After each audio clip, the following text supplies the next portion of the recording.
Hi friends, welcome back to steno episode YouTube channel. और अभी तक आपने चैनल को सब्सक्राइब नहीं किया है तो चैनल को सब्सक्राइब कर लें, वीडियो को लाइक एवं शेयर जरूर करें जिससे मैं ऐसे ही वीडियो आपके लिए लेकर आता रहूं। ठीक है, तो चलिए शुरू करते हैं आज की ये क्लास। और आज की क्लास में हमें बात करनी है रेखा अक्षरों को मिलाने के नियम की। ठीक है, तो चलिए देखते हैं कुछ नियम। ठीक है, तो यहाँ पर यदि हम देखें पहला नियम, यदि पहला रेखाक्षर अग्रगामी हो और उसके पश्चात जो रेखाक्षर है दूसरा रेखाक्षर वो भी अग्रगामी हो तो इस कंडीशन में ध्यान रखना जो पहला रेखाक्षर है वो लाइन से प्रारंभ होकर लाइन पर खत्म होगा। ठीक है, लाइन से प्रारंभ होगा और लाइन पर ही खत्म होगा। और जो दूसरा रेखाक्षर है वो दिशानुसार बनाएंगे। ठीक है, समझने की कोशिश हम यहाँ पर करेंगे। तो इसके लिए एक हम एग्जाम्पल यहाँ पर लेते हैं। ठीक है, जैसे हमें लिखना है यहाँ पर मन। ठीक है, तो क्या करना है, रेखा जो अक्षर है वो लाइन से प्रारंभ होकर लाइन पर खत्म होगा और जो दूसरा रेखा अक्षर है वो दिशानुसार हम बनाएंगे। ठीक है, तो चलिए शुरू करते हैं। तो ये हो गया माँ और अब इसको हमें दिशानुसार बनाना है तो ये हो गया मन। समझ आ गया। ठीक है, एक और एग्जाम्पल हम देखते हैं यहाँ पर, जैसे हमें लिखना है गण। तो अब इसके लिए क्या करना है, आपको पहला रेखाक्षर लाइन पर प्रारंभ होगा लाइन पर ही खत्म होगा और दूसरा है वो दिशानुसार हम यहाँ पर बनाएंगे तो होगा गण। ठीक है, एक और देख लेते हैं हम यहाँ पर नमक। चलिए अब देखते हैं हम यहाँ पर नमक। नमक कैसा लिखेंगे, ना मा का। इस तरीके से आपको यहाँ पर लिखने की कोशिश करना है। ठीक है, चलिए देख लेते हैं यहाँ पर एक और देखते हैं, जैसे कनक। अब हमें यहाँ पर लिखना है कनक। ठीक है, तो कैसा लिखेंगे कनक को, का ना का। ठीक, समझ आया। चलिए इसके बाद देखते हैं अगला नियम क्या कहता है। अगला नियम, यदि पहला रेखाक्षर अग्रगामी हो, कैसा हो, अग्रगामी हो, पहला रेखाक्षर अग्रगामी हो तथा दूसरा रेखाक्षर अधोगामी हो, मतलब अधोगामी मतलब ऊपर से नीचे की ओर, तो इस कंडीशन में पहला लाइन से ऊपर बनाएंगे और जो दूसरा अधोगामी रेखाक्षर है वो लाइन पर आकर समाप्त करेंगे। ठीक है, तो चलिए देख लेते हैं यहाँ पर, जैसे हमें लिखना है यहाँ पर कद। क्या लिखना है, कद। ठीक है, तो अब जैसे कद को जब हम लिखेंगे यहाँ पर तो जो पहला रेखाक्षर है वो हम लाइन के ऊपर बनाएंगे। ठीक है, तो ये बना दिया हमने का। ठीक है, अब क्या करना है, यहाँ पर जो दूसरा अधोगामी रेखाक्षर है वो लाइन पर आकर समाप्त करेंगे तो ये हो गया का और ये यहाँ पर दा। ठीक है, तो इस तरीके से हमें यहाँ पर लिखना है। ठीक है, एक और एग्जाम्पल लेते हैं हम यहाँ पर, जैसे हमें लिखना है यहाँ पर खत। ठीक है, क्या लिखना है, खत लिखना है। ठीक है, तो खत कैसा लिखेंगे, यहाँ लाइन के ऊपर और इता। ठीक, इस तरीके से इसको काट देंगे तो ये क्या हो गया, खत। ठीक है, अब चलिए देखते हैं अगला नियम, यदि पहला रेखाक्षर अग्रगामी तथा दूसरा रेखाक्षर ऊर्ध्वगामी हो तो इसको हम एग्जाम्पल से समझने की कोशिश हम करते हैं। जैसे यहाँ पर आपको लिखा है कल। ठीक है, तो अब इस कल को ये हो गया का और ये हो गया ला। ठीक, इस तरीके से आपको यहाँ पर ही बनाना है। इसके बाद देखते हैं अगला नियम, यदि पहला रेखाक्षर अधोगामी हो, पहला रेखाक्षर कैसा हो, अधोगामी हो और दूसरा रेखाक्षर अग्रगामी हो, कैसा हो, दूसरा रेखाक्षर अग्रगामी हो।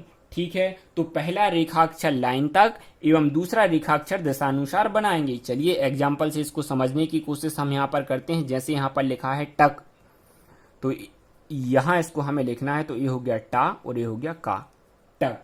ठीक है, समझ आ गया। जैसे हमें लिखना है यहाँ पर टम, क्या लिखना है, टम, तो ये हो गया टा और ये हो गया माँ। इस तरीके से हम यहाँ पर लिख सकते हैं। ठीक है, अब यदि हम बात करें यहाँ पर कि पहला रेखाक्षर अधोगामी हो और जो दूसरा रेखाक्षर है वो भी आपका कैसा हो, अधोगामी हो। ठीक है, पहला भी अधोगामी और दूसरा भी अधोगामी, तब हम यहाँ पर क्या करेंगे, चलिए देखते हैं एग्जाम्पल से इसको समझने की कोशिश करते हैं। ठीक है, तो जैसे हमें यहाँ पर लिखा है पत, क्या लिखना है, पत, तो पा को आप कैसा बनाएंगे, ये हो गया पा और ये हो गया ता। ठीक, इस तरीके से आपको लिखना है। ठीक है, एक और एग्जांपल हम यहाँ पर समझ लेते हैं। यहाँ पर जैसे आपको लिखना है जज, क्या लिखना है, जज लिखना है। ठीक है, तो ये हो गया जा और ये हो गया जा। ठीक, इस तरीके से आपको यहाँ पर लिखना है। ठीक, अब देखते हैं अगला नियम। अब यहाँ पर यदि जो पहला रेखाक्षर है वो अधोगामी हो और जो दूसरा रेखाक्षर है वो ऊर्ध्वगामी हो। ठीक है, जैसे यहाँ पर पल लिखा है, क्या लिखा है, पल,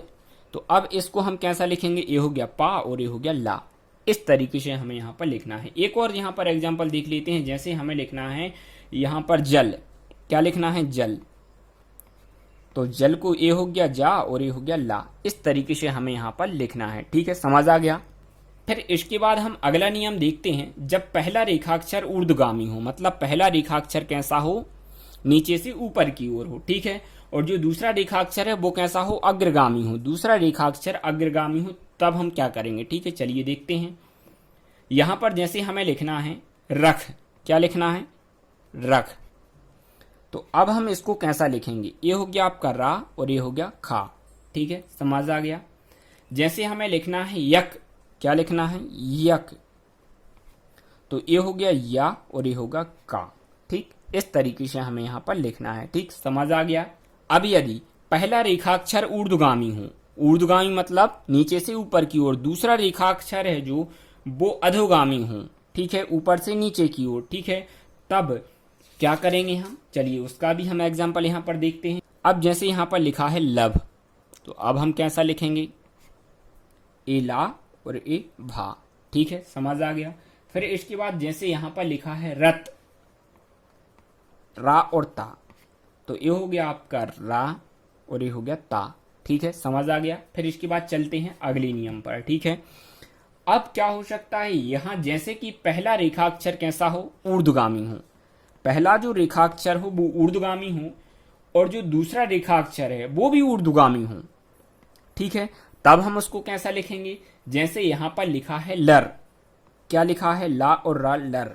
ठीक है, तो इसको हम कैसा लिखेंगे, ये हो गया ला और ये हो गया रा। ठीक है, समझ आ गया।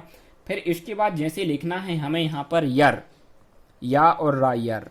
ठीक है, तो वो कैसा लिखेंगे, ये हो गया या और ये रा। ठीक, समझ आ गया। इसके बाद अब हम चलते हैं, देखो जैसे दो रेखाक्षरों से ज्यादा रेखाक्षरों के शब्द यदि आते हैं, ठीक है, या दो रेखाक्षरों से ज्यादा रेखाक्षरों के आने पर अब हम क्या करेंगे यहाँ पर। ठीक है, तो जो अभी तक हमने नियम फॉलो करे हैं उन्हीं के अकॉर्डिंग अब हमें यहाँ पर बनाना है। ठीक है, और जो तीसरा आता है, ठीक है, वो दिशानुसार बनेगा और जो पहले दो बनेंगे इन्हीं नियमानुसार बनेंगे और जो तीसरा आएगा वो दिशानुसार बन जाएगा। ठीक है, जैसे हमें यहाँ पर लिखना है लगन, क्या लिखना है, लगन।